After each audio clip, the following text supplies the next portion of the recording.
पावन लोभ रूप विभाव है, उनके अभाव स्वभाव में उत्तम क्षमादि स्वभाव है। उत्तम क्षमादि स्वभाव ही से आत्मा के धर्म है सत्य शाश्वत ज्ञानमय, निज धर्म शेष अधर्म है। निज आत्मा में रमण संयम, रमण ही तप त्याग है। निज रमण आकिंचन्य है, निज रमण परिग्रह त्याग है। निज रमणता ब्रह्मचर्य है, निज रमणता 10 धर्म है। निज जानना पहचानना जमना धर्म का मर्म है। अरिहंत है 10 धर्म धारक, धर्म धारक सिद्ध है। आचार्य है उवझाय है, मुनिराज सर्व प्रसिद्ध है।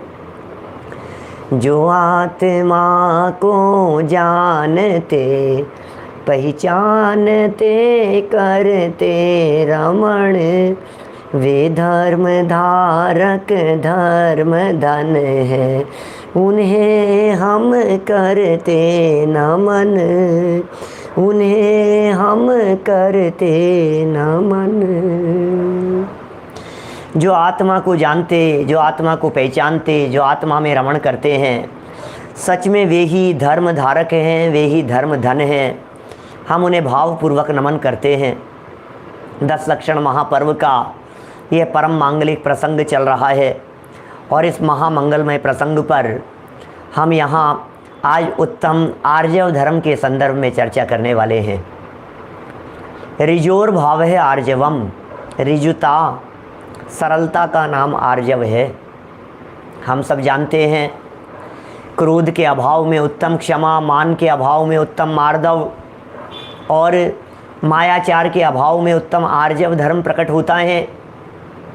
मायाचार के अभाव में आप यह भी जानते होंगे कि 4 गतियां हैं और चारों ही गतियों में एक एक कषाय की मुख्यता वाले जीव होते हैं।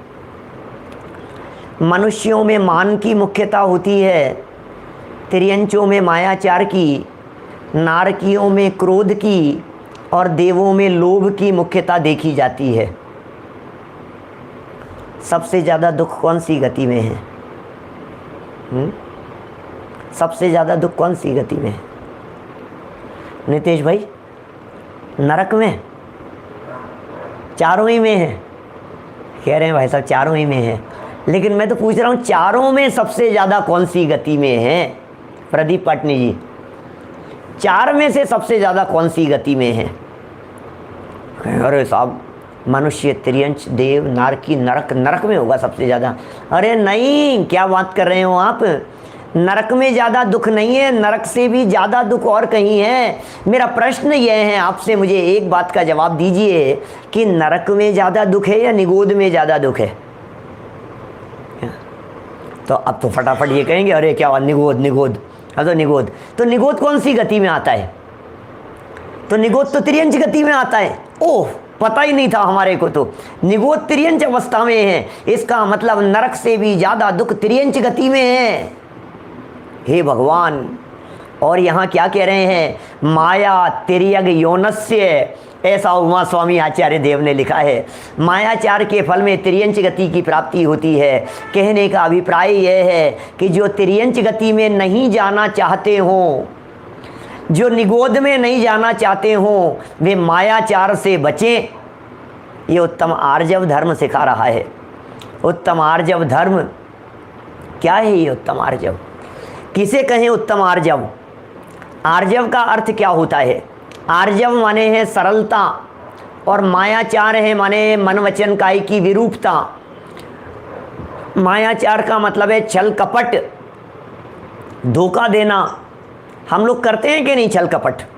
मैं कभी कभी सभाओं में ऐसा पूछ लेता हूँ, अतुल भाई आपको गुस्सा आता है क्या? नहीं आता। गुस्सा कहाँ करते हैं हम तो।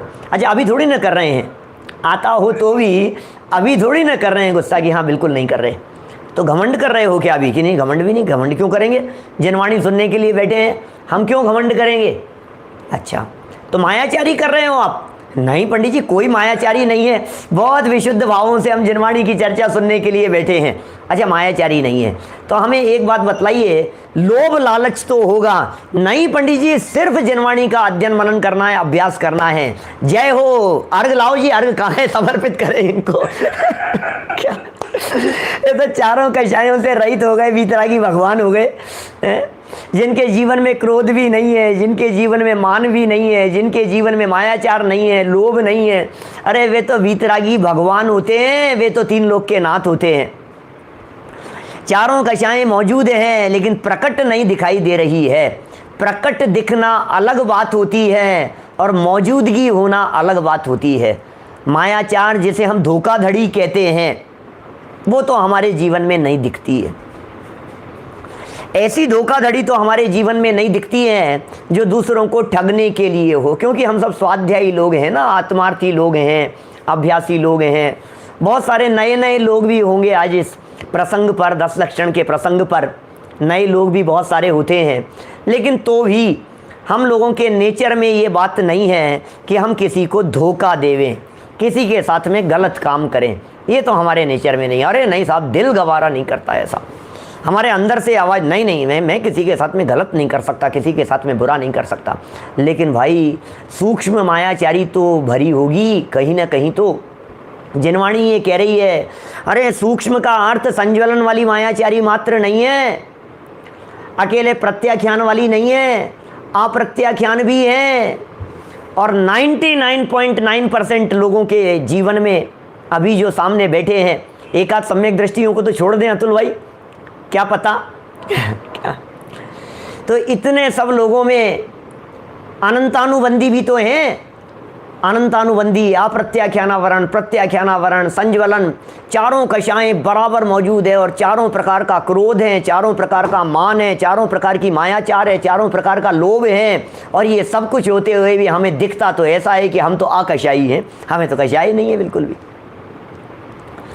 यहाँ तो आर्जव की चर्चा कर रहे हैं, माया कषाय से समझाने की चर्चा कर रहे हैं। क्या होता है मायाचार? जब भी मायाचार की चर्चा चलती है, बालबोध पाठमालाओं की परिभाषाएं हैं इस प्रकार की, जैसा मन में हो वैसा ही वचन से कहना और वैसा ही काय से कर देना, इसका नाम आर्जव धर्म है। मैं इस बात को बहुत अच्छे से महसूस कर सकता हूँ कि ये 10 लक्षण धर्मों की चर्चाएं आपने विगत वर्षों में अनेक बार सुनी होंगी। और इतना भी मैं दावे के साथ में कह सकता हूं कि वर्ष में एक ही बार सुनी होगी। एक से ज़्यादा भी नहीं सुनी होगी। और मुझे मालूम है मेरे सामने बैठे हुए सभी लोग इतने उत्कृष्ट क्षयोपशम के धनी तो नियम से नहीं होंगे कि साल भर पहले कही गई बात कोई याद हो क्या। लेकिन फिर भी जब चर्चा की जाती है, कुछ बातें रिपीट होती है, कुछ बातें नई आती है। अरे उत्तम आर्जव धर्म के गीत गाने के लिए आज ही का दिन तो मिला है हमारे को, साल में एक ही दिन तो मिलता है। किसका नाम है? बोले मन में होए सो वचन से बोल दो, और वचन में होए सो दूसरों के मतलब उसको क्रिया में ला दो। बस सरल बनो भाई साहब, सरल बनो। करिए सरलती हूँ योग अपने, तीनों योगों को, मन वचन काय को सरलता। और मायाचारी व्यक्तियों की हालत कैसी होती है? मन में कुछ होता है, बोलते कुछ हैं, सोचते कुछ हैं, बड़ी विचित्र प्रकार की स्थिति दिखाई देती है उनकी। होता कुछ है, बोल कुछ और रहे हैं और दिखाते और कुछ हैं। अब जरा इस परिभाषा के ऊपर अपने जीवन की मायाचारी को यदि देखना हो तो मोक्ष मार्ग प्रकाशक ग्रंथ के 220 नंबर पेज को एक बार गंभीरता से अभ्यास करके, अध्ययन करके देख लेना, आपको सारी बात समझ में आ जाएगी। मोक्ष मार्ग प्रकाशक ग्रंथ हिंदी वाला एडिशन और 220 नंबर पेज, और पूरे पेज को जब हम पढ़ते हैं तो मानो टोडरमल जी ने जो चित्रण किया है उसे देख देख करके ऐसा लगता है भाई साहब क्या बताएं, मायाचारी भरी है। भगवान के दर्शन करने में मायाचारी है, भक्ति करने में मायाचारी है, पूजन करने में मायाचारी है, दान देने में मायाचारी है, विधान करने में मायाचारी है, व्रत उपवास करने में मायाचारी है। हमारी कौन सी ऐसे क्रियाकलाप दिखाई देते हैं जिस क्रियाकलाप में मायाचारी नहीं हो, छल नहीं हो, धोखा नहीं हो। जरा टटोल करके देखनी है अपने परिणामों को, हृदय में झांक करके देखिए कि हम क्या कर रहे हैं। निरंतर आपको पता लगेगा, गहराई में जाकर के देखेंगे तो। 15-20 दिन पहले, 15-17 दिन पहले एक प्रवचन किया था मैंने, देव दर्शन कैसे, क्या, और 22-23 हज़ार से ज़्यादा लोग अभी 10-12 दिन में ही, 15 दिन में ही उसे देख चुके हैं, सुन चुके हैं। 50,000 सुनेंगे, लाख सुनेंगे, 5 लाख सुनेंगे आगे आने वाले समय में। उस प्रवचन को आप लोगों ने भी सुना होगा, इतने लोगों ने सुना है तो आप लोगों ने भी सुना होगा। और मैंने उस प्रवचन में देव दर्शन करने की विधि की चर्चा करने के साथ साथ भगवान के साथ में कुछ बातें की है, भगवान के साथ में कुछ चर्चा की है, दर्शन कैसे करने हैं उसके संदर्भ में बतलाया है। आप सोचिए, जब हम अकेले होते हैं तो हमारे दर्शन करने की स्थिति कैसी होती है, और जब हम भीड़ में होते हैं तो हमारे दर्शन करने की स्टाइल कैसी होती है। आपको मायाचारी पकड़ में आएगी। मैं तो पकड़ने के लिए कह रहा हूँ उस मायाचारी को। हमारे जीवन की मायाचारी हमें दिख नहीं रही है, उसे दिखने के लिए कह रहा हूँ मैं, देखने के लिए कह रहा हूँ, टटोलने के लिए कह रहा हूँ। जब भीड़ में दर्शन करने के लिए जाते हैं, जब बहुत सारे लोग होते हैं, तो भक्ति भाव से दर्शन करते समय कितना कितना भाव विभोर होकर के दर्शन करते हैं, जैसे हमसे बड़े कोई धर्मात्मा नहीं हो, ऐसा लगता है। दुनिया को लगे अरे भाई साहब क्या भक्ति, अरे यार क्या भाव, ओ हे भगवान, बस आप ही ऐसा लगता है जैसे हे भगवान मैं तो बिल्कुल वीतरागी हूँ प्रभु, और ऐसे भक्ति गाएगा, भक्ति करेगा, 5 मिनट की जगह 15 मिनट लगाएगा भगवान की भक्ति करने में, दर्शन करने में, स्तुति करने में, पूजन करने में, पाठ करने में, बहुत भावपूर्वक करता हुआ दिखाई देगा। और कभी अकेले में दर्शन करने का मौका लगे तो दर्शन करने का नियम हो, मैं अमेरिका वालों से नहीं कह रहा हूँ, मैं तो हिंदुस्तान वालों की बात कर रहा हूँ, क्या दर्शन करने का नियम हो, और दोपहर में 12 बजे जिन मंदिर में दर्शन करने के लिए जावें, चक्कर लगा करके आता है भाई साहब, क्या कोई देखने वाला तो है नहीं, अब किसको दिखाना है। ढंगता है, ये मायाचारी नहीं है। आप व्रत कर रहे हैं तो क्यों कर रहे हैं, आप उपवास कर रहे हैं तो क्यों कर रहे हैं, आप यदि माला का जाप कर रहे हैं तो क्यों कर रहे हैं। अपने आप से पूछिए हम किसको धोखा दे रहे हैं। धर्म के नाम पर क्या हम धोखा नहीं दे रहे हैं, धर्म के नाम पर क्या हम अपने आप को छल नहीं रहे हैं, क्या धर्म के नाम पर हम बेवकूफ़ नहीं बना रहे हैं, दूसरों को तो क्या बनाएंगे, अपने आप को बेवकूफ़ बना रहे हैं भाई साहब। क्या प्रमोद जी भाई साहब ऐसी स्थिति है, वीडियो कैमरा यदि अपनी तरफ आ जाए तो नाचने लग जाते हैं। अभी जूम पर चलती है ना, सब कुछ भक्ति चल रही हो जूम पर, और किसी को स्पॉटलाइट पर लो, कैसे भी बैठा हुआ हो, और स्पॉटलाइट पे आते ही नाचना चालू कर देता है। रोज देखेंगे आप इस तरह के दृश्य, जूम पर जहाँ भक्तियाँ हो रही है, जहाँ विधान हो रहे हैं, किसी व्यक्ति को स्पॉटलाइट पर लेते ही वो आपको नाचता हुआ नजर आएगा। ये क्या हो रहा है भाई साहब, ये कहाँ से नाचने का परिणाम आ गया है। ये नाचने का परिणाम नहीं है, ये नाचने के प्रदर्शन का परिणाम है। ये भक्ति का परिणाम नहीं है, भक्ति के प्रदर्शन का परिणाम है। ये जैन दर्शन अंदर से बदलने की बात करता है, जैन दर्शन प्रदर्शन की बात नहीं करता है। जैन दर्शन आत्म दर्शन की बात करता है, प्रदर्शन की नहीं। हम प्रदर्शन में उलझे हैं और प्रदर्शन के चक्कर में आत्म दर्शन को भूल गए हैं। प्रदर्शन नहीं, आत्म दर्शन करना है। पर को नहीं देखना है, अपने आप को देखना है।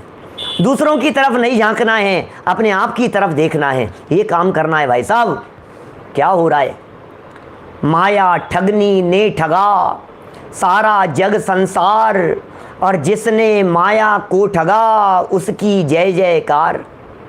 इस माया रूपी ठगनी ने सारे जगत और सारे संसार को ठग रखा है, और जिसने उस मायाचार को भी ठग लिया, अर्थात उस माया पर विजय प्राप्त कर ली हो, उनकी जय जयकार, उनकी होती है भाई साहब जय जयकार। धन्य है वे महापुरुष जो माया से ऊपर उठ गए हैं। माया के कई अर्थ होते हैं, माया का अर्थ ये भी होता है, ये भी माया है। धन को भी माया कहते हैं और माया माने विरूपता के परिणामों को भी माया कहते हैं। मन, वचन और काय, इन तीनों की विरूपता को माया कषाय कहा जाता है। मन, वचन और काय, इन तीनों की एक रूपता को उत्तम आर्जव धर्म कहा जाता है। इन्हीं के माध्यम से समझा जाता है और इन्हीं के माध्यम से समझाया जाता है। यही चर्चा होती है जगह जगह पर। लेकिन बहुत ही सुंदर तर्क दादा ने अपनी पुस्तक में लिखे हैं, इतनी सुंदर बातें की है, एक बार तो पढ़ना चाहिए सबको। मज़ा आता है उन सब बातों को देख करके कि साहब क्या कहना चाहते हो, कि सुनो भाई, हम ये कहना चाह रहे हैं कि आप जो मायाचारी कर रहे हैं ये सिर्फ दूसरों को ठगने के लिए ही नहीं करते हैं, कभी कभी तो ऐसा भी करते हैं कि हंसी मजाक के लिए भी करते हो। अप्रैल फूल मनाते हैं ना, क्या करते हैं? अप्रैल फूल मनाते हुए क्या करते हैं? बेवकूफ़ बना रहे हैं, हंसी उड़ाते हैं दूसरे की और मज़ा आता है हंसी उड़ाते हुए। बहुत अच्छा काम किया। यहाँ यह कह रहे हैं भाई साहब, एक गंभीरता से विचार करना कि ये जो आपने हंसी उड़ा दी है, ये जो किसी दूसरे व्यक्ति की आपने मजाक बना दी है, आपके मन में क्या चल रहा था और आपका प्रदर्शन कैसा था? यही तो मायाचारी है ना। आपने है क्या मन में हो वही वचन से बोल देना? क्या मन, वचन और काय, इन तीनों की विरूपता का नाम ही माया कषाय है? क्या मन, वचन, काय, इन तीनों की एक रूपता का नाम ही आर्जव धर्म है? क्या माया कषाय के लिए मन, वचन, काय, इन तीनों का होना जरूरी है? क्या उत्तम आर्जव धर्म के लिए मन, वचन, काय तीनों की एक रूपता होना जरूरी है? थोड़ा गंभीरता से सोचिए, क्या जिनके मन, वचन, काय नहीं हैं उनके आर्जव धर्म नहीं हो सकता है? सिद्ध भगवान के मन, वचन, काय नहीं है, सिद्ध भगवान के मन भी नहीं है, सिद्ध भगवान के वचन भी नहीं है, सिद्ध भगवान के काय भी नहीं है, अशरीरी सिद्ध भगवान। तो मेरा प्रश्न यह है, क्या सिद्ध भगवान के जरूर है? भाई साहब क्या बात कर रहे हो? सिद्ध भगवान के अकेले आर्जव की ही बात क्या कर रहे हो? सिद्ध भगवान के जीवन में तो 10 लक्षण धर्म सभी प्रकट हो गए हैं। अरे अकेले 10 लक्षण धर्म ही नहीं, समस्त स्वभाव और स्वभाव पर्यायें सिद्ध भगवान के जीवन में प्रकट हो गई हैं। क्या तो क्यों नहीं होगा आर्जव धर्म? तो मन, वचन, काय तो नहीं है। अच्छा, क्या मायाचार के लिए मन, वचन, काय होना जरूरी है? कि हाँ साहब, मन में कुछ, वचन में कुछ। तो जिनके मन नहीं है उनका क्या होगा? जिनके वचन भी नहीं है, ऐसे एकेंद्रीय जीवों का क्या होगा? एकेंद्रीय जीवों के मायाचार है या नहीं है? तो एकेंद्रीय जीवों के ये 3 चीज तो नहीं है भाई साहब। एकेंद्रीय जीवों के जीवन में ये तीनों की विरूपता तो नहीं है। तो फिर मायाचार माने कि नहीं माने? और ये कंपलसरी है भाई साहब, मायाचार कैसे नहीं मानेंगे? अकेले एकेंद्रीय की क्या बात करें, एकेंद्रीय से लेकर असैनी पंचेंद्रीय तक के जीवों में तो नियम से माया कषाय का सद्भाव होता ही होता है। चारों प्रकार की माया का सद्भाव होता है भाई साहब, होगा ही। क्या एकेंद्रीय से लेकर असैनी पंचेंद्रीय तक के जीवन में? तो फिर क्या कहना क्या चाहते हो आप? समझ में नहीं आई बात। अरे हम ये कहना चाहते हैं कि मन, वचन, काय से इनका संबंध ही नहीं है। थोड़ा उपयोग को एकाग्र करके समझना संजय जी भाई साहब। बहुत सारे नए लोग भी होंगे क्या जिन्होंने नहीं सुना होगा? क्या बहुत सारे ऐसे लोग भी होंगे जो पहली बार सुन रहे होंगे क्या? जिन्होंने पहले सुना है उनके पक्की हो जाएगी बात, और जिन्होंने नहीं सुना है उन्हें उपयोग को एकाग्र करके सुनना पड़ेगा एक बार। समझो तो सही एक बार बात क्या है। गंभीरता से इस विषय के संदर्भ में चिंतन तो कीजिए कि आखिर कहना क्या चाहते हैं। हम ये कहना चाहते हैं कि मन, वचन, काय के माध्यम से ये माया कषाय और आर्जव धर्म होते ही नहीं है। हम ये कहना चाह रहे हैं कि साहब समझ में नहीं आई क्या कहना चाह रहे हो आप। हम ये कह रहे हैं मन जो है ये पुद्गल है, मनोवर्गणा का काम है। वचन है ये भी पुद्गल है, भाषा वर्गणा का काम है। काय है ये भी पुद्गल है, आहार वर्गणा का काम है। मन, वचन और काय। अतुल भाई तीनों पुद्गल हैं, तीनों ही पुद्गल हैं, ठीक है। अच्छा, पुद्गल माने परद्रव्य। आर्जव धर्म आत्मा की निर्मल पर्याय है, माया कषाय आत्मा की विभाव भाव रूप पर्याय है। बराबर समझ में आ रही है बात? आर्जव धर्म स्वभाव पर्याय है, माया कषाय विभाव पर्याय है। स्वभाव और स्वभाव पर्याय के लिए रहने के लिए तो परद्रव्य की जरूरत है ही नहीं। निर्मल पर्याय के लिए परद्रव्य की कहां जरूरत है? मन वचन काय तो परद्रव्य हो गए ना। तो स्वभाव और स्वभाव रूप से रहने के लिए तो परद्रव्य की जरूरत है ही नहीं। विभाव रूप से रहने के लिए भी परद्रव्य निमित्त मात्र है, परद्रव्य कर्ता धर्ता नहीं हो सकते। बोलो। और निमित्त भी परद्रव्य नहीं है, निमित्त भी कर्म का उदय है, मायाचार का उदय। अब सोचो आप, हम ये सोच रहे हैं मन वचन काय से मायाचार हो जाएगी, मन वचन काय से आर्जव धर्म हो जाएगा। कैसे हो जाएगा भाई साहब? परद्रव्य से धर्म का क्या संबंध है? परद्रव्य से विभाव का क्या संबंध है? सूक्ष्म बात है थोड़ी सी। माने परद्रव्य से विभाव और स्वभाव का किसी भी प्रकार का संबंध नहीं है। इसलिए यह बात अत्यंत स्पष्ट शब्दों में समझ लेना चाहिए कि न तो इनसे मायाचार होती है और न इनसे धर्म होता है। तो फिर क्या करें साहब? शास्त्रों में ही तो बताया है। सुबह हमने पूजन की थी, उसमें यह बतलाया था, मन में होए सो वचन उचरिए, वचन होए सो तन सो करिए। यही तो चाहिए। फिर शास्त्रों में ऐसी बातें क्यों करते हैं? क्या शास्त्रों में झूठ लिखा है? कि नहीं भैया, शास्त्रों में झूठ नहीं लिखा है, शास्त्रों में तो बात सच्ची लिखी है। कारण क्या है कि दोनों ही चीज़ों को समझने वाले भी और समझाने वाले भी मन वचन काय वाले हैं। ये प्रॉब्लम है। क्या कह रहा हूं, ध्यान देना सिद्धार्थ भाई। समझने वाले लोग हैं वो भी मन वचन काय वाले हैं, समझाने वाले लोग हैं वे भी मन वचन काय वाले हैं, और समझने समझाने का जो माध्यम है वो भी मन वचन काय है। जिनके मन वचन काय नहीं है ऐसे सिद्ध भगवान वे किसी को समझाते नहीं, और जिनके मन नहीं है ऐसे असेनी पंचेंद्री तक के जीव समझते नहीं। क्या भाई? जिनके पास मन होगा वही तो समझेंगे ना, और जिनके पास वचन होगा वही तो समझाएंगे। तो कौन समझता है और कौन समझाता है? कि जिनके पास मन भी है, वचन भी है, काय भी है, ऐसे आत्मार्थी ज्ञानी लोग ही समझाने का काम करते हैं, और ऐसे संगी पंचेंद्रीय जीव ही समझने का काम करते हैं। जिनके पास में ये तीनों हैं। एक और महत्वपूर्ण बात, समझाएंगे कैसे? वाणी से समझाएंगे कैसे?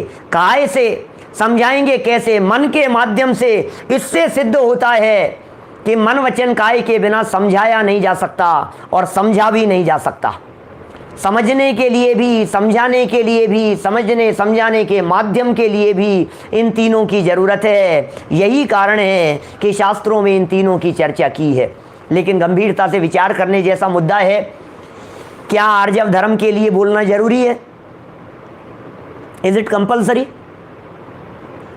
कोई मुनिराज भावलिंगी संत यदि नहीं बोले ही नहीं, मान लीजिए जीवन भर बाहुबली भगवान जैसे, तो क्या उनके आर्जव धर्म नहीं होगा? क्या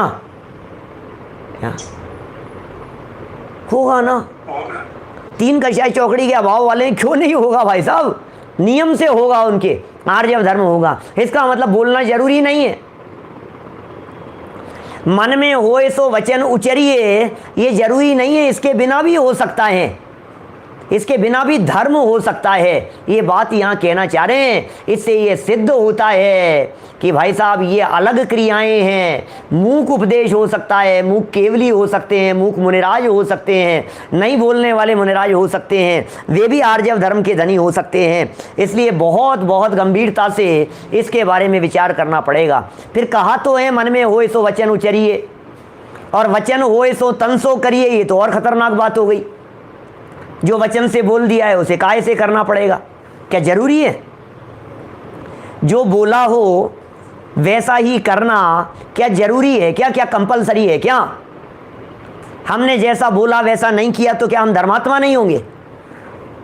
और गलती से खोटे भाव हमारे मन में आ गए या गलत बात हमने कह दी, गलती से हमारे मुंह से ये निकल गया कि मैं तो इसको जान से मार दूंगा, तो अब क्या होगा? अब तो आर्य धर्म के लिए मारना जरूरी हो जाएगा। कितनी बड़ी समस्या खड़ी होगी। अरे भाई, खोटी बातों के लिए नहीं है ये सारा प्रकरण। ये सारा प्रकरण तो इसलिए है कि मन को इतना पवित्र बनाओ कि उसमें खोटे भाव आवे ही नहीं। मन को इतना निर्मल बनाओ, मन को इतना पवित्र बनाओ कि उसमें खोटे परिणाम आवे ही नहीं। जब मन में खोटे परिणाम नहीं आवेंगे तो वचन के माध्यम से खोटी बातें नहीं कही जाएगी। जब वचन के माध्यम से खोटी बातें नहीं कही जाएगी तो फिर उन्हें आचरण में और प्रयोग में लाने की तो बात ही कहाँ है? क्या इसका मतलब मन की पवित्रता का संदेश है ये तो? क्या ये तो यदि मन की खोटी बातें वाणी में आ गई तो मन की अपवित्रता के समान वाणी अपवित्र हो जाएगी। और वाणी में यदि गलत बात कह दी और उसी को आपने आचरण में ले आए तो सारे जगत में कोलाहल मचने में देर नहीं लगेगी। कौन व्यक्ति ऐसे हैं दुनिया में जिनके मन में खोटे भाव नहीं आते हैं, पाप भाव नहीं आते हैं, हिंसा, झूठ, चोरी, कुशील, परिग्रह के परिणाम नहीं आते हैं? ये 5 पाप के परिणाम मन में चलते हों तो क्या इनको वाणी से कह दिया जाए और मन और वाणी में आ जाए तो क्या कार्य रूप परिणमित हो जाया जाए कि नहीं भैया ये कहना चाह रहे हैं ये बातें तो उन भावलिंगी संतों के लिए है जिनके अंदर में दिन रात आत्मा का चिंतन चलता है। ये बातें तो उनके लिए है जो अंदर में जाते हैं तो आत्मा में समा जाते हैं। जब उनकी वाणी निकलती है तो मुख चंद्र ते, आत्मा का चिंतन है वाणी में आत्मा। कैसे होते हैं हमारे महामुनिराज? आत्मा का चिंतन है वाणी में आत्मा, समरस में सने हुए लीन हुए आत्मा। अरे आत्मा ही सार है ये उनकी पुकार है, आत्मा ही सार है ये उनकी पुकार है, सुख शांति का ये बताया भंडार है। आत्मा का चिंतन है, वाणी में भी आत्मा है। क्या आत्मा की ही चर्चाएं करते हैं, आत्मा में ही डूबे रहते हैं, आत्मा में ही समाये हुए रहते हैं। जब बाहर निकलते हैं तो वही चर्चाएं, और यदि उनकी नग्न दिगंबर काया को देखते हैं तो ऐसे लगता है कि वही अतीन्द्रिय आनंद रस झरता है। भक्तियों में आती है ना ऐसी चर्चाएं, आनंद रस झरता है। दिन रात आत्मा का चिंतन, मृदु संभाषण में वही कथन, निर्वस्त्र दिगंबर काया से भी प्रकट हो रहा अंतर्मन। अरे वे वीतरागी जीवन में अपना ली जाएगी तो उद्धार हो जाएगा, हमारा कल्याण हो जाएगा। ये बातें तो उनके लिए है। बहुत गंभीरता से विचार करने योग्य बातें हैं। एक कहानी सुनाते हैं दादा। अर्जुन ने जयद्रथ को मारने की प्रतिज्ञा ली थी, सुनी है क्या? आज सुनाई थी क्या? क्या जो प्रतिज्ञा ली होवे वो प्रतिज्ञा तो निभानी ही चाहिए ना। सुनाऊं? अर्जुन ने जयद्रथ को मारने की प्रतिज्ञा ली थी। क्या और क्या प्रतिज्ञा ली थी? महाभारत में देखा है सब लोगों ने कि ये सूर्यास्त के पहले यदि मैंने इसको नहीं मार पाया तो ये चिता यहाँ लगी है और जल करके आत्महत्या कर लूँगा। गजब हो गया भैया। अर्जुन ने प्रतिज्ञा ली है। क्या प्रतिज्ञा ली है अतुल भाई? जान से मारने की प्रतिज्ञा ली है, हत्या करने की प्रतिज्ञा ली है, और प्रतिज्ञा ये ली है कि यदि मैं नहीं मार पाऊंगा तो यहाँ चिता में जल करके आत्महत्या कर लूंगा। अब ये प्रतिज्ञा ली, अग्नि में प्रवेश कर जाऊंगा, चिता में जल जाऊंगा मैं। अब वो प्रसंग कुछ भी बना हो, वो सूर्यास्त जैसा दिखाई दिया और फिर बाद में जो भी हुई परिस्थितियाँ, और फिर उसे मारने की नौबत, मतलब वो निकल करके आ गया और मार दिया और उसको जल करके मरने की नौबत नहीं आई। मुझे तो यह पूछना है, एक बात का जवाब दीजिए, यदि वो सूर्यास्त के पहले नहीं मार पाता तो अर्जुन को क्या करना चाहिए था? क्या अग्नि में जल के मर जाना चाहिए था? क्या आत्महत्या कर लेना चाहिए था? नहीं करना चाहिए था। सुरेश भाई क्या बात कर रहे हो आप? रघुकुल रीति सदा चली आई, प्राण जाए पर वचन न जाई। क्या क्या प्राण चले जाएं लेकिन वचन नहीं जाएगा हमारा, वचन से नहीं फिरते हैं महापुरुष। एक बार जो कह दिया जवान दे दी जो दे दी। कि बात तो आपकी बिल्कुल सच्ची है, लेकिन हमें यह कहना है अर्जुन तो तद्भव मोक्षगामी थे, चरम शरीरी थे, उसी भव से मोक्ष जाने वाले थे। क्या वे चिता में जलते तो क्या चिता में जल के मुक्ति सिधारते? क्या होता? नहीं साहब, बात तो आप सही कह रहे हो, लेकिन क्या कहें, प्रतिज्ञा तो ली थी। अरे ये कोई प्रतिज्ञा है? ये कोई प्रतिज्ञा लेने लायक प्रतिज्ञा है? किसी को मारने की प्रतिज्ञा भी प्रतिज्ञा होती है, और ऐसी बात जवान से कह दी जावे तो क्या उसे निभाया जाता है? क्या उस बात को निभाना चाहिए? बिल्कुल नहीं निभाना चाहिए। गलती से यदि हमने किसी को मारने की प्रतिज्ञा ले ली हो, अरे ऊटपटांग प्रतिज्ञाएं बहुत चलती है आजकल। मैं कहना चाहता हूं आज इस उत्तम आर्जव धर्म के प्रसंग पर समाज को कहना चाहता हूं, समाज के साधर्मियों को कहना चाहता हूं, यदि आपने किसी प्रकार की कोई गलत प्रतिज्ञा ले ली है, झूठी प्रतिज्ञा ले ली है, कोई रविवार की प्रतिज्ञा लेकर के बैठा है तो कोई शुक्रवार का व्रत करके बैठा है, कोई मंगलवार का लेकर के बैठा है, कोई किसी चीज का लेकर के बैठा है, न मालूम क्या क्या चीजों की प्रतिज्ञाएं ले ली है। अरे क्रोध में आकर के भी ऊटपटांग प्रतिज्ञाएं लोग ले लेते हैं, ऐसा हमने देखा है। अमेरिका में नहीं होता होगा आपके यहाँ, लेकिन हमारे यहाँ हिंदुस्तान में तो बहुत होता है भाई साहब। मम्मी रोजाना बार बार में कहती थी, क्या सुबह उठते ही पहले नाश्ता करने बैठ जाता है, दर्शन नहीं करता है, भादवा चल रहा है, 10 लक्षण के प्रसंग चल रहे हैं, रात को भोजन करता है, दिन में किया कर, बार बार में टोकती थी। एक दिन इतना तेज गुस्सा आया और हिम्मत करके पलट करके मम्मी को जवाब दे दिया, आज के बाद शाम का भोजन रात को ही करूंगा मैं, तो कर लो कुछ भी आप, अब तो दिन में नहीं खाऊंगा। प्रतिज्ञा है मेरी, और आज तो मंदिर में जाकर के प्रतिज्ञा ले आता हूं। अब कोई बालक ऐसी प्रतिज्ञा ले आए तो मेरा आपसे यह पूछना है, उसे इस प्रतिज्ञा को निभाना कि नहीं निभाना है? ले ली गुस्से में आकर के प्रतिज्ञा, नहीं निभाना। परम भाव प्रकाशक नए चक्र में अज्ञानता में ली गई प्रतिज्ञा के संदर्भ में एक बहुत सुंदर एग्जाम्पल दिया है, और इस प्रकार की बात कही है कि सुनो, एक राजा की सवारी निकल रही थी, और राजा की सवारी निकलते निकलते क्या हुआ, सामने से एक शराबी आ गया। अतुल भाई सुनी है ना आपने? क्या पुराना प्रसंग है, सुना हुआ। राजा की सवारी निकल रही थी और अचानक सामने एक शराबी व्यक्ति आ गया, और वो शराबी व्यक्ति आकर के कहता है, राजा हाथी पर सवार है, सवारी निकल रही है, शराब के नशे में क्या बोल रहा है, ए हाथी वाले, हाथी बेचेगा क्या?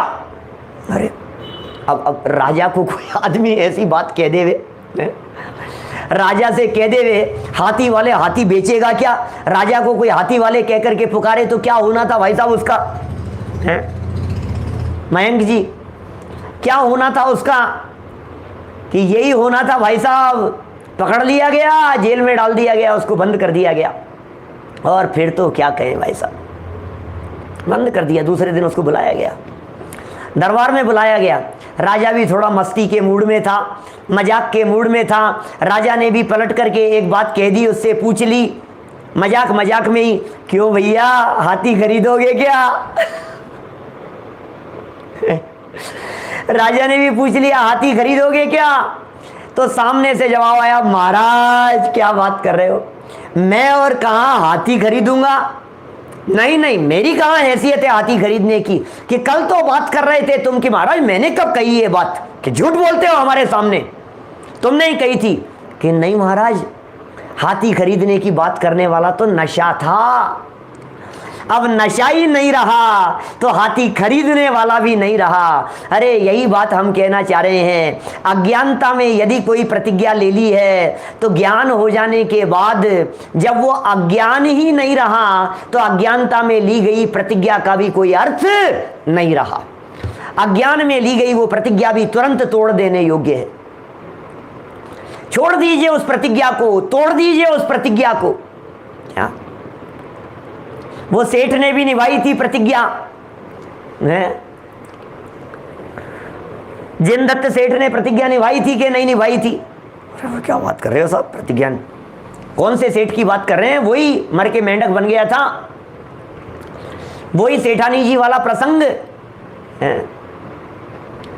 भाई साहब बड़ा गजब की है स्थिति, क्या कहें। सेठ जी बैठ गए सामायिक करने के लिए। अब कई बातें आती है उसमें, सामायिक करने के लिए बैठे और दीपक जला करके बैठे। मुझे ये समझ में नहीं आता है कि दीपक जलाने की क्या जरूरत है अजय भाई हैं? जब सामायिक के लिए बैठे हैं तो दीपक की क्या जरूरत है? सामायिक तो आंख बंद करके की जाती है। दीपक जला के क्यों बैठे? कि इसलिए बैठे कि जब तक ये जलता रहेगा तब तक सामायिक करता रहूंगा। कोई बात नहीं, सामायिक करने के लिए बैठ गए। लगभग पौन घंटे का घी उसमें डाला था और पौन घंटे बाद में ये खत्म हो जाएगा घी और अपना टाइम पूरा हो जाएगा। घड़ी तो है नहीं, आईडीए के लिए रखा था उसको। अब घी खत्म होने लगा तो सेठानी जी ने आकर के कि दीपक बुझ नहीं जाए, आकर के सेठानी जी ने घी डाल दिया। अब तो और चलने लगा। अब सेठ जी तो प्रतिज्ञा करके बैठे थे, जब तक दीपक जलता रहेगा तब तक सामायिक करता रहूंगा। अब क्या करूं? अब पौन घंटे की जगह 1.25 घंटा हो गया। अब ये तो दीपक तो बंद ही नहीं हो रहा है। अब चलो कोई बात नहीं, अब और थोड़ा सा बचाए, बस बंद होने ही वाला है, थोड़ी देर की और सामायिक बची है। सेठानी जी फिर उधर से गुजर रही थी और उन्होंने देखा कि ये दीपक बुझ नहीं जाए, सेठ जी की सामायिक में विघ्न खड़ा नहीं हो जाए, इसमें घी डाल देती हूँ। और सेठानी जी ने फिर घी डाल दिया और थोड़ी देर बाद में तो वो सेठानी जी विचार करने लगी कि लगता है आज तो सेठ जी कोई अखंड सामायिक में बैठे हैं, क्या इनकी सामायिक में विघ्न नहीं आ जाए। वो तो घी का डब्बा लेकर के वहीं बैठ गई माथे पर आकर के। जो घी खत्म हुए और सेठ जी के मन में तो भैया पौन घंटे बाद से ही चालू हो गया पानी पानी पानी पानी। अंदर में पानी पानी चल रहा है और बाहर में क्या चल रहा है? बाहर में ये चल रहा है कि तो घी कब खत्म होगा। बाहर में सामायिक दिख रही है, अंदर में पानी पानी चल रहा है। अब बताओ करें क्या? प्रतिज्ञा निभाई कि नहीं निभाई उन्होंने? हैं? एक व्यक्ति सामायिक के बीच में, वो दीपक की जरूरत क्या थी? मुझे तो ये कहना है कि दीपक तो अवलंबन था ना। क्या आप यदि ये कहें कि सेठ जी ने प्रतिज्ञा निभाई, क्या तो मेरा यह कहना है कि सेठ जी ने प्रतिज्ञा निभाई और सामायिक के काल में उनका मरण हुआ, तो मर करके यदि मोक्ष नहीं हुआ तो स्वर्ग तो गए ही होंगे भाई साहब। विकास जी, मोक्ष नहीं गए तो स्वर्ग तो गए ही होंगे ना?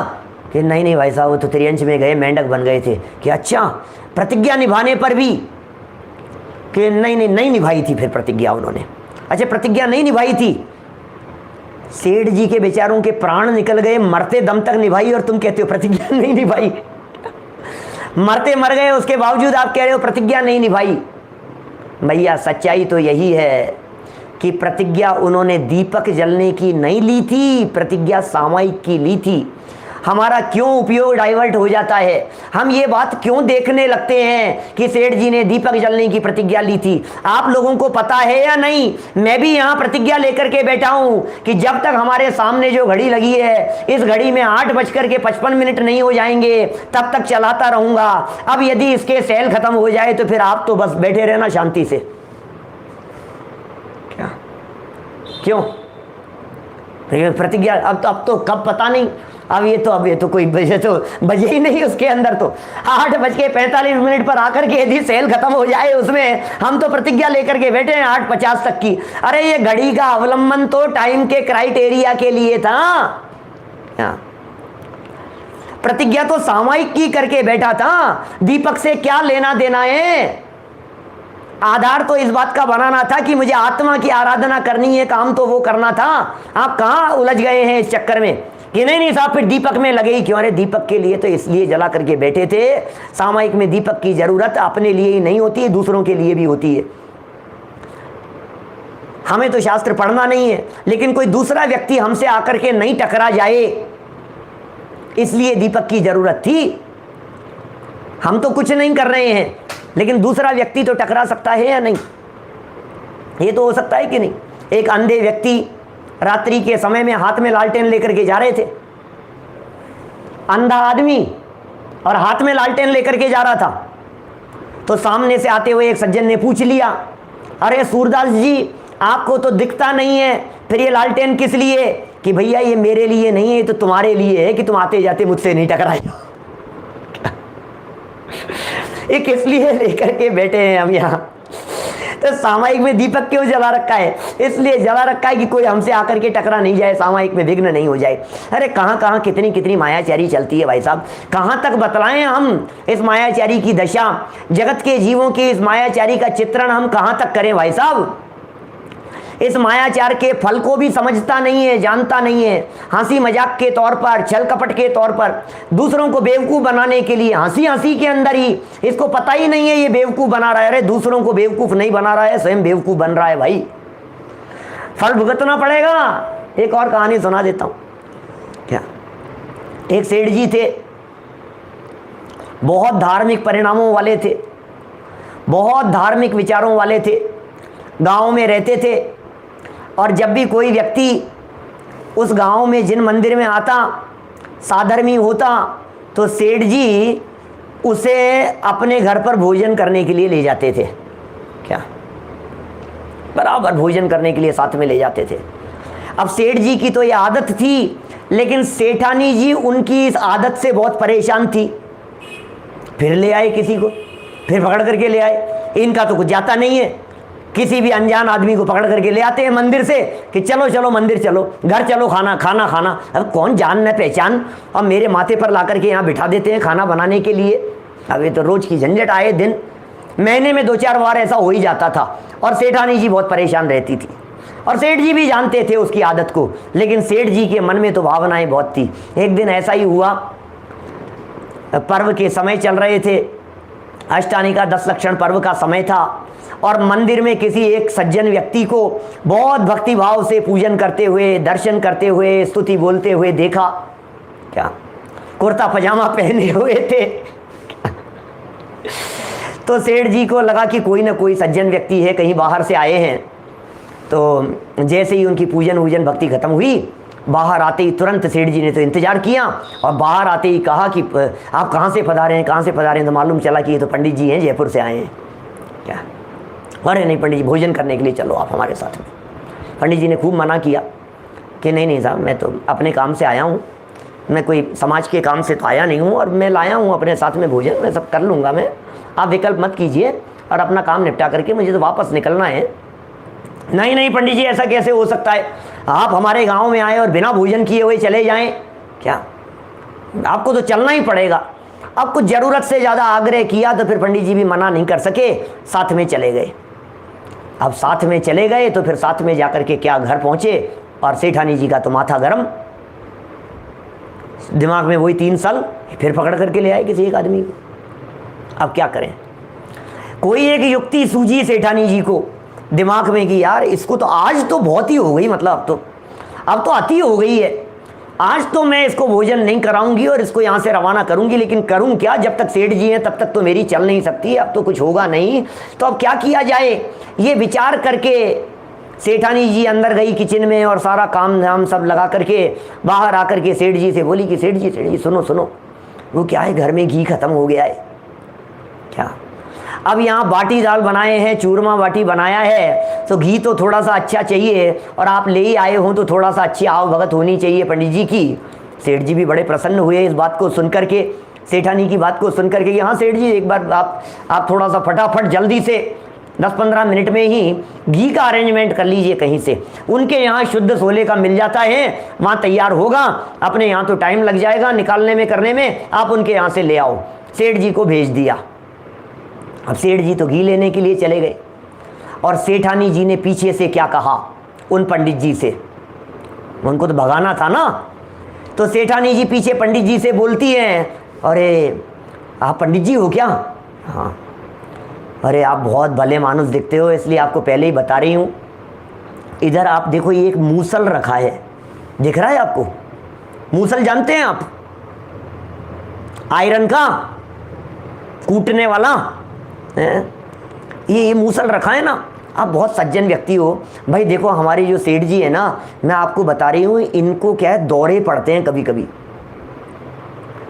ये कभी कभी किसी व्यक्ति को ले आते हैं, आइए जैन साहब, कभी कभी किसी व्यक्ति को ले आते हैं भोजन कराने के लिए, भोजन तो खूब विनम्रता से हाव भाव से कराते हैं उनको, लेकिन भोजन कराने के बाद में इनको दौरा पड़ता है तो ये मूसल दिख रहा है ना, इस मूसल को उठा करके उनकी खूब धुनाई करते हैं। और पंडित जी तो घबरा गए ये बात सुनकर के, और पंडित जी ने कहा कि अच्छा, बोले अब ये तो होता ही है, 99% तो ऐसा होता ही है, लेकिन 99% होता है पंडित जी, आप तो बैठो। कि नहीं नहीं मैं तो चला। ऐसा भोजन करने में क्या दम है कि भोजन करें और फिर पिटते रहें इससे और पंडित जी को दौरा पड़ जाए। बोले मैं तो चला। कि नहीं नहीं ठहरो ठहरो आप। कि नहीं नहीं मैं तो जा रहा हूं, मैं तो जा रहा हूं। और ऐसा कह करके पंडित जी निकल करके चले गए। अब पीछे से आपको पता ही है सेठ जी तो आए ही होंगे घी लेकर के। जब सेठ जी पीछे से घी लेकर के आए तो उन्होंने पूछा सेठानी जी से कि पंडित जी कहाँ चले गए। अब इसको कुछ सूझा नहीं, मैं क्या जवाब दूं, कहाँ चले गए, कैसे चले गए। तो इसके मुंह से ये निकल पड़ा कि ये जो मूसल पड़ा है ना, पंडित जी मांगने लग गए। क्या आपने कहाँ से मंगाया है, मेरे को मिल जाएगा क्या, मैं ले जा सकता हूं क्या इसे। अब ये मेरे पियर से आया हुआ मूसल में उनको कैसे दे देती, तो मैंने मना कर दिया। वो नाराज होकर के चले गए। अब सेठ जी ने गुस्सा किया, पागल है, दिमाग खराब है, एक मूसल के चक्कर में अच्छे विद्वान को यहां से भेज दिया, घर आए मेहमान को भेज दिया, ला मुझे दे मूसल, मैं दे करके आता हूं। फिर क्या हुआ होगा अतुल भाई, सेठ जी मूसल लेकर के आगे गए और आगे पंडित जी जा रहे थे। पीछे से सेठ जी ने आवाज लगाई, पंडित जी रुको रुको। पंडित जी ने पीछे मुड़ करके देखा तो क्या दिखाई दिया होगा, सेठ जी और हाथ में मूसल। क्या उसे सेठानी की कही हुई बात याद आ गई। फिर साथ में ये भी बात आई कि हमेशा तो भोजन कराने के बाद में दौरा पड़ता था, आज भोजन कराने के पहले ही क्या। और वो और भागने लगे आगे तेजी से, और पीछे से जो सेठ जी थे उन सेठ जी ने आवाज लगाई कि अरे ठहरो पंडित जी, क्या हुआ, ले लो मूसल। जैसे ही ये शब्द कानों में सुनाई दिए तो फिर तो सारी पिक्चर को लगा कि यार ये तो मूसल देने की बात कर रहे हैं, पिटाई की बात नहीं कर रहे हैं। पंडित जी रुके और पूरी पिक्चर क्लियर हो गई। और फिर पिक्चर क्लियर होने के बाद में भी मूसल से धुनाई हुई, लेकिन किसकी ये आप समझ सकते हैं। ये मायाचारी जो है भाई साहब, प्रकट होने पर कितनी खतरनाक हो सकती है इसका अंदाजा भी नहीं है हमारे को, और दिन रात इस मायाचारी के चक्कर में लगे रहते हैं। पंडित जी एक बात समझ में नहीं आई आपके इस पूरे प्रकरण में, इतनी देर से आप मायाचार आर्जव धर्म के बारे में बतला रहे हो, और जहाँ तक हम आपके इस व्याख्यान से समझे हैं, हमारे तो ये समझ में आई है कि मन वचन काय से आर्जव और मायाचार का संबंध नहीं है। तो फिर हमें तो एक बात बतला दो, फिर मायाचार किसका नाम है। यदि मन वचन काय की विरूपता का नाम नहीं है तो फिर मायाचार किसका नाम है। हमें तो एक बात बतला दो, यदि मन वचन काय से आर्जव धर्म का संबंध नहीं है तो फिर आर्जव धर्म का संबंध किससे है और कैसे प्रकट होगा, हमें तो वो समझा दो। क्या कहें, बोलो, कुछ समझाना है, कैसे समझाएं भैया। वस्तुतः माया कषाय मन वचन काय की विरूपता का नाम नहीं है, अपितु आत्मा की वक्रता का नाम है, आत्मा की विरूपता का नाम है, आत्मा की कुटिलता का नाम है, वो मायाचार है। पर में तो हमारी चलती ही नहीं है, लेकिन अंदर में जो ये परिणाम चल रहे हैं वस्तु स्वरूप के विपरीत, वस्तु स्वरूप के विपरीत परिणामों का नाम मायाचार है। किसका नाम मायाचार कहें। मैं पर का करता धरता नहीं हूं, उसके बावजूद भी अपने आप को पर का करता धरता मानना, ये मायाचार है। हम पर के रंच मात्र भी फेर फार के करता नहीं हो सकते, लेकिन फिर भी पर पदार्थों में फेर बदल करने की बुद्धि रखना, इसका नाम मायाचार है, इसका नाम छल है, इसका नाम जिनवाणी का विरोध है, इसका नाम विरूपताएं हैं, ये होती है मायाचार। और जैसा जिनवाणी में कहा गया हो वैसा ही अंदर से स्वीकार करना, वैसी ही स्वीकृति हो और उस स्वीकृति के अनुसार ही वचन हो, और जीवन में भी वैसी ही सरलता दिखाई देवे, इसका नाम है आर्जव धर्म। क्या ख्याल में आ रही है क्या बात। श्रद्धा ज्ञान चारित्र इन तीनों की एक रूपता का नाम आर्जव धर्म है, और श्रद्धा ज्ञान चारित्र इन तीनों की विरूपता का नाम मायाचार है। कौन समझे इस मायाचार को? हमें तो मोटी मोटी बातें दिखाई देती है, ऊपर ऊपर की बातें, लेकिन असली मायाचार किसका नाम है? श्रद्धा में कुछ और चल रहा है, वचनों में कुछ और चल रहा है, परिणामों में कुछ और चल रहा है, ज्ञान में कुछ और बातें चल रही है। श्रद्धा में कुछ, ज्ञान में कुछ, चारित्र में कुछ, इसका नाम मायाचार होता है। श्रद्धा ज्ञान चारित्र की विपरीतता को मायाचार कहते हैं, और श्रद्धा ज्ञान चारित्र की एक रूपता को मोक्ष मार्ग कहते हैं। जीवन में यदि मोक्ष मार्ग प्रकट करना हो, सच्चा धर्म यदि हमें अपने जीवन में अपनाना हो, तो जैसा आत्मा का स्वभाव है वैसा ही जानना पड़ेगा, जैसा आत्मा का स्वभाव है वैसा ही मानना पड़ेगा, और जैसा आत्मा का स्वभाव है वैसा ही स्वीकार करना पड़ेगा, तब जाकर के उत्तम आर्जव धर्म होगा। स्वभाव की विरूपता का नाम मायाचार है, और स्वभाव की स्वीकृति का नाम आर्जव धर्म है। हमने तो न मालूम कहाँ समझ रखा है। हमने तो ये बोलने की क्रिया, मन की क्रिया, वाणी की क्रिया, इनके बारे में समझ रखा है। इसलिए भैया सच्चे आर्जव धर्म का स्वरूप जब तक नहीं जानेंगे तब तक आर्जव धर्म जीवन में प्रकट नहीं हो सकता है। और ये आर्जव धर्म सच्चे अर्थों में तो अनंत सिद्ध भगवान के जीवन में होता है, और 3 कषाय चौकड़ी के अभाव में मुनिराजों के जीवन में होता है, 2 कषाय चौकड़ी के अभाव में पंचम गुणस्थानवर्तियों के जीवन में होता है, अनंतानुबंधी के अभाव में सम्यक दृष्टि ज्ञानी जीवों के जीवन में होता है। मिथ्या दृष्टि जीव कितना भी एड़ी से चोटी तक का जोर लगा लेवे, उसके जीवन में आर्जव होता नहीं है, सरलता होती नहीं है। और इस सरलता के लिए जिनवाणी का अभ्यास कीजिए, वस्तु स्वरूप का विचार कीजिए, तत्वज्ञान का अभ्यास कीजिए। तत्वज्ञान के अभ्यास पूर्वक मन वचन काय के अवलंबन होते हुए इनके निमित्त रूप सहयोग से अंदर जब परिणामों में स्वाभाविक सरलता प्रकट होती है, उसका नाम उत्तम आर्जव धर्म है। और ऐसा उत्तम आर्जव धर्म हम सभी के जीवन में प्रकट हो, इसी मंगल भावना से बात को यहीं विराम देता हूँ। बहुत बढ़िया। आर्जव धर्म का स्वरूप आपने बहुत ही सरल भाषा में प्रस्तुत कर दिया। चलिए, शाम को 7:30 बजे, 7:45 बजे मीटिंग का प्रवचन, और उसके बाद मीटिंग ही बम्बई वाला।